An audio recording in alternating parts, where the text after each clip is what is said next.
Woo! All right, guys, we got another really great game. This week has been nothing but full of just good games, whether it's college football or the NFL. But my goodness gracious, we had to save the best for last, man. And finally, Lamar Jackson has that monkey off his back, finally beating Patrick Mahomes. And this was one hell of a football game. 35-36, the Baltimore Ravens get it done at home. Very important game for the Baltimore Ravens. I mean, even if Baltimore would have lost this game, it's not like it's going to kill the morale of the team. The team, still would have found a way to make the playoffs, potentially maybe even win the division. But this was, as far as maybe building confidence or just maybe just a huge morale boost overall. I don't think it would hurt the morale if they would have lost, but this would definitely increase the morale of the team because, again, you want to have, you want to go 1-1. You want to try to build confidence going the next week. And then most importantly, Lamar Jackson, let's be honest here. I know Lamar Jackson has kind of downplayed the fact that this game is not a rivalry and that, Lamar Jackson doesn't really care about the record. Listen, Lamar Jackson he's an extremely competitive dude. He's a very, very competitive guy. And we all know, I mean, listen, I'm very competitive myself and I hate losing. I always remember my losses, whether if it's Madden or whether if it's real life, where I'm just, maybe I lost to somebody on a spelling test. I don't know, whatever the situation is, I remember it and I don't forget it. So Lamar Jackson, he doesn't forget the losses. Lamar Jackson doesn't forget. And I guarantee you that this win right here is going to be a major confidence boost for himself, for his self-esteem. So overall wise, I think that this was a very important, very crucial game for the Baltimore Ravens to win. Just getting that monkey off their back of getting through KC. Because let's be honest here, KC, there's not a lot of teams that are going to beat KC. There's probably like maybe one other or two other teams that can beat Kansas City. And then you just look at the game. I mean, Clyde Edwards-Helaire fumbled the ball, which gave Baltimore the opportunity to try to ice the game off. If he never would have fumbled that play, for the most part, who knows what could have happened? Casey could have drove on the field and easily set up a field goal for them to win it. There were other scenarios again, like Patrick Mahomes throwing the interception, which to set Baltimore up in really good field position. Baltimore was able to make really, really good adjustments in the second half, especially definitely improving their offense. For the most part, I'll say this, guys. I know a lot of us can be very critical and harsh on Greg Roman, right? Even me, myself, being a Bills fan, you can sometimes be very critical on Greg Roman because of the way that the style of offense can be ran. And there is some truth that I don't know if Lamar Jackson is going to develop to the superstar, elite type quarterback passing the football under this offense. I think Lamar Jackson's a good passer, but I don't know if he can ever develop to being a great passer under Greg Roman. However, there's a reason why Lamar Jackson is the MVP, and a big reason why he won the MVP was because of Greg Roman's offense. So it's kind of a stalemate. I don't know if Lamar Jackson can get better. I don't know if he can even improve to get to that level. But at the same time, if he doesn't for the rest of his career, that can be fine. Lamar Jackson has shown that he can take care of his body. He's one of the best playmakers in all of football. And again, he's a good passer. He's a good enough passer. He's a good enough passer to make his teammates better. He doesn't really have any number one caliber receivers. I know some people will say, well, Sammy Watkins is a number one caliber receiver. I think at this stage of his career, I think Sammy Watkins is a career number 2 type of receiver. But he has really good weapons like Hollywood Brown. He still has, Mark Andrews, a reliable tight end.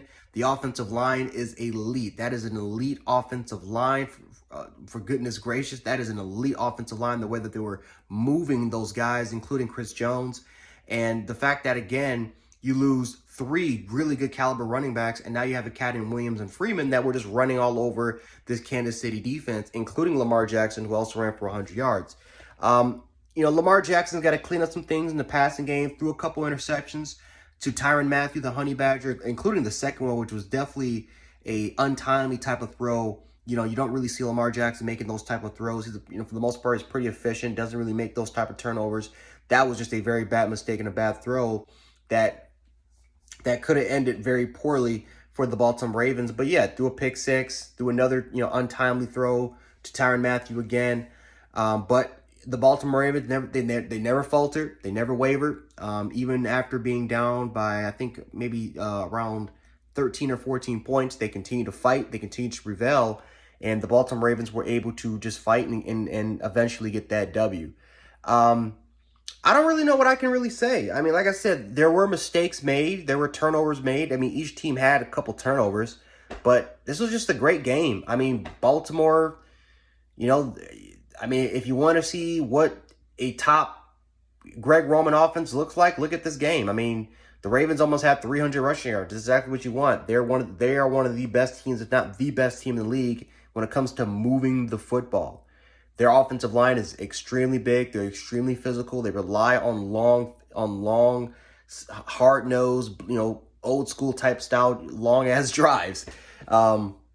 But you'll see a lot of short intermediate throws for Lamar Jackson. You'll see at times where he will try to extend and stretch the field. Were there busted coverages that Casey had? Absolutely. Like the one busted coverage to Marquise Hollywood Brown, that's just busted coverage and miscommunication on the back end of Casey's defense. But I mean, Baltimore played a pretty flawless game on the offensive side of the ball. That's the best thing you want to have. 36 points against a pretty good Kansas City defense. I don't know what you can really say. I mean, Kansas City's offense was explosive. Patrick Mahomes, maybe besides the one interception, which, by the way, that's his first interception in September, extremely impressive. Patrick Mahomes played a great game. I mean, Travis Kelce was great. Baltimore was pretty much double teaming, Tyreek Hill all day, which freed up players like Pringle and Mecole Hardman to make some plays.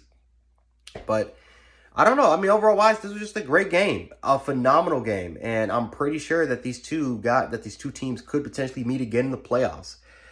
Every time these two teams meet, it's always fireworks. It's always explosion. And you just knew that this was going to be a very dynamic, explosive type of game, and it was. So, yeah, Casey lost. I know Casey fans are definitely going to be on Clyde, Edwards-Hilaire's ass. But we all know KC will still be one of the best teams in all of football. They'll still probably be the number one seed in the league. The Browns are in a very, very tough division with the Cleveland Browns and the Pittsburgh Steelers. KC's, there's no slouch in the West, as well as you got the LA Chargers, you got the Las Vegas Raiders. I need to see a little bit more for Las Vegas. They seem to always get on these 2-0 starts, and then they just kind of start to falter in October. So I need to see more from Las Vegas in order for me to just jump on the bandwagon and sit up here and say that Las Vegas is just legit. I need to see more from them. But overall wise, the AFC West is tough, but KC is just levels above everyone else. And I truly do believe that they're going to be the number one seed in the NFL, and including, in the AFC, but also the NFL as well. But anyway, let me know how your thoughts about this game. Whether if you're a Ravens fan, Chiefs fan, or whatever fan base you're representing from, let me know how you guys feel about this game in the comments, and we can definitely talk about it there. But anyway, guys, Jan Sports. Have a good night. Peace.